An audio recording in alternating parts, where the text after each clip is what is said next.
वालेकुम my YouTube family. कैसे हैं आप सब लोग? उम्मीद करती हूँ कि आप लोग खैरियत से होंगे। अल्हम्दुलिल्लाह मैं भी ठीक ठाक हूँ। और बस किचन में खाना बना रही थी। मैंने कहा यहाँ पे ही वीडियो का इंट्रो कर लेती हूँ। आज बहुत ही ज़बरदस्त सा व्लॉग होने वाला है। कुछ बातें आप लोगों के साथ शेयर करनी थी मुझे, जिसका आपसे आंसर चाहिए। अगर आप दे सकें तो आपने मेरी वीडियो को लाइक करना है, अगर अच्छी लगे तो सब्सक्राइब करना है, मेरे चैनल पर बेल का बटन लाजमी प्रेस करना है ताकि नई आने वाली वीडियो का नोटिफिकेशन आप लोगों को टाइम पे मिल सके। चलो फिर स्टार्ट करते हैं आज का व्लॉग। यहाँ मैंने सुबह सुबह उठ के पापड़ फ्राई किए हैं, क्योंकि बच्चे कह रहे थे कि मम्मा हम लोगों ने सुबह लंच में पापड़ ही लेके जाने हैं। बाहर से बच्चे पापड़ ले लेते हैं तो फिर गले ख़राब हो जाते हैं, पता नहीं ऑयल किस तरह का डाला होता है, स्मेल सी आती है। तो मैं बच्चों को बाहर से नहीं खाने देती। मैंने उनसे वादा किया था कि मैं ना पीर बाज़ार जाऊँगी तो वहाँ से ले आऊँगी, क्योंकि हमारे घर के आसपास कोई शॉप नहीं है, यहाँ से ये पापड़ मिलते हैं। तो बस पीर का दिन आ गया था और बच्चों ने मुझे याद भी करवा दिया था कि मम्मा पापड़ लाज़मी लेके आने हैं। फिर ये मैं लेके आई और एक हफ़्ता दराज में ही पड़े रहे। बाद में टाइम ही नहीं मिला, सुबह को लेट उठ होता था, बस भागते-भगाते जो है वो बच्चों का लंच तैयार करती थी। पापड़ हर दफ़ा रह ही जाते थे। आज दोबारा मंडे आ गया, तकरीबन 8 दिन के बाद मैंने बच्चों को फ्राई करके दिए और बच्चे बड़े खुश होकर स्कूल गए थे। कह रहे थे मम्मा अपने फ्रेंड को भी खिलाने हैं। तो बस दोपहर को कुछ भी दिल नहीं कर रहा था खाने को, कोई सब्ज़ी बनाने को। फिर मैंने ना बेबी आलू लिए थे, बाहर कोई बेचने वाला आया था उससे। छोटे-छोटे जो आलू होते हैं ना वो ले लिए थे, उनको बॉयल किया। बॉयल करने के बाद जो है फिर मैंने इसमें जो सारे मसाले डालते हैं, सब्ज़ मिर्चें डाली, प्याज़ डाल के जो टिक्कियाँ बनती हैं ना बड़ी मज़े की बनती हैं। बहुत अच्छा टेस्ट आता है, बस वही फ्राई कर रही हूँ। साथ में जो है वो पूने जो होते हैं रोटियों वाले रुमाल, वो भी पका के रखे हुए हैं, उनको भी मैंने अभी धोना था। मैंने कहा पहले टिक्कियाँ फ्राई कर लो फिर उनको धोती हूँ। बहुत सारे घर के काम हो जाते हैं, तो बस ये कर रही थी। हंडिया भी मैंने बनाई हुई थी, लेकिन दिल बिल्कुल भी नहीं कर रहा था कुछ खाने को। तो फिर मैंने जो है ना वो ये आलू वाली टिक्कियाँ बना ली और इसके साथ जो है मैंने चटनी भी बनाई थी। और ये है जी घोल, जिसमें इसको डिप करके जो है मैं फ्राई कर रही थी। ये मैंने ना मैदे का बनाया है, इसमें 1 अंडा डाला है, ज़ीरा डाला है, नमक मिर्च डाल के ना, तो मैं इससे फ्राई कर रही थी। बहुत ही ज़बरदस्त जो है डीप फ्राई की थी, तो बड़े मज़े की बन गई थी। और फिर मैंने बच्चों को भी दी, अपने हस्बैंड को भी ऑफ़िस भेजी। और साथ में ये चटनी मैंने बनाई थी पुदीने वाली, बहुत ही ज़्यादा जो है वो मज़े की लग रही थी। बच्चों ने भी खा ली थी और यहाँ पे चटनी हाफ़ रह गई थी। और ये जो है ना ये हस्बैंड की ऑफ़िस भेजनी थी, ताकि ऑफ़िस में वो खुद भी खा लें और अपने फ्रेंड्स को भी खिला दें। फिर जो है जी अब्बू जी के लिए बना रही हूँ यहाँ पे कद्दू शरीफ, जो कि बहुत मज़े के बनते हैं। और मेरे बच्चे तो नहीं खाते हैं, उनके लिए मैंने कुछ और बनाया था। अब्बू जी के लिए यहाँ पे मैं कद्दू बना रही थी। प्याज़ का भी सारा डाल के कद्दू बनाए ना तो बहुत मज़े के बनते हैं, बस वही डाल के जो है वो मैं बना रही थी। और साथ में मैंने दाल भी पकाई थी, दाल भी चनों की थी। दाल और कद्दू को मिक्स करना था, लेकिन बच्चे जो हैं वो दाल में भी कद्दू नहीं खाते हैं, दाल ही खाने छोड़ देते हैं। तो मैंने कहा कि कद्दू अलग से पका लेती हूँ और दाल अलग से बॉयल कर लेती हूँ और उसको तड़का लगा लेती हूँ।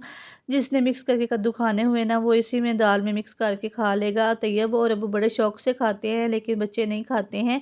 तो इस वजह से ना फिर मैंने बच्चों के लिए नहीं बनाए थे, मैंने ऐसे अलग-अलग बना लिए थे। थोड़ी-सी मुश्किल तो होती है, लेकिन फिर बच्चे जो है वो खाना पेट भर के खा लेते हैं, उनकी पसंद का बन जाए। अगर मैं दाल के बीच में कद्दू डाल देती तो फिर बच्चे ना खाते, तो क्या फ़ायदा था मेरी मेहनत करने का, जब बच्चों ने कुछ खाया ही ना हो। और माँ को तो सिर्फ़ उस टाइम ही तसल्ली होती है जब बच्चे खा लेते हैं। बस यहाँ पे मैंने कद्दू डाल दिए, थोड़ा-सा पानी डाल दिया था, इसको ढक दूँगी और ये पकते रहेंगे हल्की आँच पे। गल जाएँगे तो इसको बूँद बना के तो बस इसमें धनिया डाल दूँगी और ये पक जाएँगे। दूसरी साइड पे मैं आपको दाल भी दिखाती हूँ। दाल भी मेरी जो है वो बॉयल हो चुकी है, बस इसको भी तड़का लगाना है अलग से भून के। और फिर जो है दाल भी पक जाएगी और कद्दू शरीफ भी माशाल्लाह से बन जाएँगे। कद्दू खाने चाहिए, मैं कद्दू नहीं खाती थी, लेकिन मुझे अब इसका टेस्ट बहुत अच्छा लगता है। और मैं बच्चों को भी बताती हूँ कि आप सल्लल्लाहु अलैहि वसल्लम को कद्दू बहुत पसंद थे, बेटा आप लोग खाया करो। लेकिन नहीं खाते बच्चे। हानिया ने माशाल्लाह से खाना स्टार्ट कर दिए हैं, वो कह रही थी मम्मा मज़े के लगते हैं। तो आहिस्ता-आहिस्ता ना बच्चों को ये आदत डालूँगी कि वो ये खा लिया करें। यहाँ पे जी बस दाल कद्दू बन गए थे। शाम को बच्चे कह रहे थे मम्मा चावल खाने हैं मीठे, और इनके दादा अबू भी कह रहे थे, तो मैंने कहा चलो वो बना लेती हूँ, बच्चे खुश होके खा लेंगे। फिर रात को वो रोटी नहीं खाते जब चावल खा लेते हैं। पता नहीं कितना दिल कर रहा था बच्चों का, फिर मैंने ना ये मीठे चावल बना लिए थे। और कलर भी घर में पड़े हुए थे, चावल भी घर में पड़े हुए थे थोड़े से, तो मैंने कहा चलो बच्चों को बना देती हूँ, बच्चे खुश हो जाएँगे। आजकल चीनी ने भी हद ही कर दी है, चीनी इतनी महँगी हो गई है। हस्बैंड कह रहे थे चीनी एहतियात से इस्तेमाल करो, इतनी महँगी हो गई है, लेकिन क्या करें, बच्चों की फ़रमाइश भी पूरी करनी लाज़मी थी। मैंने कहा कोई बात नहीं, एक दिन ही मीठे चावल बनाने हैं, कोई बात नहीं, हो जाएगा गुज़ारा। 5 किलो चीनी से ना हम 1 मंथ निकाल लेते हैं, लेकिन इस दफ़ा मुझे लगता है कि बहुत जल्द जो है वो ख़त्म हो जाएगी। महँगाई ने तो हर बंदे की जो है ना वो कमर तोड़ी हुई है। मिडिल क्लास फैमिली की तो ज़्यादा ही मेरे ख़्याल में कमर टूट गई हुई है, काम कुछ है नहीं और खर्चे हैं वो ख़त्म होने का नाम ही नहीं लेते। हर चीज़ इतनी महँगी है, मैं कहती हूँ कि एक गरीब बंदा क्या करता होगा। अल्लाह का शुक्र है हस्बैंड जॉब करते हैं, हम थोड़ा बहुत ले आते हैं, जितना भी ले आते हैं अल्लाह का शुक्र करना चाहिए। अल्हम्दुलिल्लाह अल्लाह का शुक्र है वो इतना ले आते हैं कि बच्चों का गुज़र-बसर हो रहा है। हाँ, सारे अख़राजात पूरे नहीं हो रहे हैं, लेकिन फिर भी अल्लाह का लाख-लाख शुक्र है कि जो भी अख़राजात पूरे हो रहे हैं अल्हम्दुलिल्लाह। अच्छे हालात भी थे, बुरे हालात भी आते-जाते रहते हैं। मैं ना बड़ी परेशान हो जाती हूँ जब बच्चों की फ़ीस देने वाली हूँ या बच्चों की कोई चीज़ लेने वाली हो, क्योंकि आपको पता ही है घर के खाने-पीने के अखराजात तो पूरे हो रहे हैं, लेकिन ऊपर के अखराजात जो है ना, जैसे बच्चों को फ़रमाइश कर लेता है, जब बच्चों की फ़ीसें अक्सर रह जाती हैं मेरे बच्चों की, तो मैं ना बड़ी जो है अपसेट हो जाती हूँ। फिर हस्बैंड समझाते हैं कि नहीं, नहीं तुम फ़िक्र ना करो, हो जाएगा, बस अल्लाह ताला कहीं से इंतज़ाम कर ही देते हैं। अल्लाह का शुक्र है बच्चों के जो है ना सर बहुत अच्छे हैं और वो 2-3 माह तो निकाल ही लेते हैं, उनको पता है इन्होंने दे देनी होती है, कभी 1-2 माह ऊपर हो ही जाता है। इस दफ़ा भी ऐसा ही था।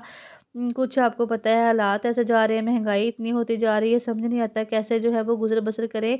इसीलिए अपने हस्बैंड को सपोर्ट करने के लिए जो है मैंने ये चैनल बनाया था, अपने हस्बैंड को भी सपोर्ट करने के लिए और अपने बच्चों की तालीम के लिए, ताकि उनके जो है अखराजात पूरे कर सकूँ। बच्चे छोटी-छोटी फ़रमाइशें करते हैं और मुझसे ये कह नहीं होता कि बच्चे आजकल हालात ठीक नहीं है, आप ऐसा ना कहो। हर घर में ही यही हाल है, जिससे भी पूछ लो ना वो आपको यही कहेगा कि महँगाई बहुत ही ज़्यादा हो रही है। तो मैं कहती हूँ कि ना अल्लाह ताला हम सबको जो है वो इस मुश्किल वक़्त से निकाले, आमीन सुम्मा आमीन। और इस मुश्किल वक़्त में मैं अपने हस्बैंड के साथ खड़ी होना चाहती हूँ। मुझे आप लोगों की सपोर्ट की बहुत ज़रूरत है, प्लीज़ सपोर्ट कीजिए, वीडियो को फुल वॉच कर लिया कीजिए और आगे जो है वो शेयर भी कर दिया कीजिए। इससे जो है ना मेरे वीडियो अच्छी चलेगी और आप लोगों की बहुत ज़्यादा मेहरबानी होगी। मैंने बहुत सारे काम सीखे थे कि मैं ना अपने फैमिली को सपोर्ट कर सकूँ। शुरू से जब से मेरी शादी हुई ना हालात ऐसे ही हैं। हस्बैंड मुझे अक्सर कह देते हैं कि ना औलाद जो है वो मर्द की किस्मत की होती है और जो होता है पैसा वो औरत की किस्मत का होता है। तुम्हारी ही किस्मत जो है वो ठीक नहीं है, तुम्हारी किस्मत जो है वो स्लो है, इस वजह से ना जो है हालात ऐसे ही जा रहे हैं जब से तुम आई हो। तो मैं कहती हूँ जब मैं नहीं थी तब कौन-सा इन लोगों की कोठियाँ थी या कारें थी, जब बंगले थे तब भी ऐसे ही हालात थे, बस उस वक़्त महँगाई नहीं थी, अब महँगाई ज़्यादा हो गई है। गुज़र-बसर जो है ना वो थोड़ा मुश्किल होता है, दिल तोड़ देते हैं ऐसा कह के। जब जितनी मैंने इस घर में आके स्ट्रगल की है ना, कोई नहीं कर सकता। मैं कहती हूँ मैंने बहुत ज़्यादा इस घर में आके स्ट्रगल की है, बहुत मेहनत की है, बहुत कुछ करने की कोशिश की है, लेकिन कोई कुछ करने दे ना, बस घर के कामों में उलझाई रखते हैं कि बस घर के काम करो, हमें घर के काम होने चाहिए। घर के काम करोगी तो ही जो है वो घर का जो है वो चलेगा निज़ाम, क्योंकि मेरे बगैर घर का निज़ाम नहीं चल सकता। बाहर जाने की इजाज़त नहीं है, कुछ करने की इजाज़त नहीं है, तो फिर औरत क्या करे? बस अपनी किस्मत को कोसती रहे। कभी-कभी मैं क्या सोचती हूँ कि माँ-बाप के घर तो ऐसा नहीं था, हर चीज़ मुझे मुयस्सर थी। तो वहाँ पे तो ऐसा नहीं था, वहाँ मेरी किस्मत ठीक थी, इस घर में आके मेरी किस्मत ख़राब हो गई है। क्या वाक़ई यही बात है कि औरत के नसीब में रिज़्क होता है और मेरे नसीब में रिज़्क नहीं है? ना मेरे माँ-बाप ने मुझे दिया था, ना मैं कहती हूँ कोई ही माँ-बाप देता होगा, इतना मेरे पास था। फर्नीचर था, हर चीज़ थी, ज़ेवर था, सब कुछ बिक गया, फर्नीचर तक मेरे पास नहीं है, हर चीज़ बिक गई बस इन हालात की वजह से। तो कभी सोचती हूँ हस्बैंड की दूसरी शादी कर दूँ और हो सकता है उनके रिज़्क में इज़ाफ़ा हो जाए, तो फिर मैं और मेरे बच्चे कहाँ जाएँगे? ये भी ख़्याल आता है कि हस्बैंड की दूसरी शादी करने से रिज़्क आ जाएगा? मुझे लाज़मी कमेंट सेक्शन में बताइएगा। इसके साथ ही अल्लाह हाफ़िज़।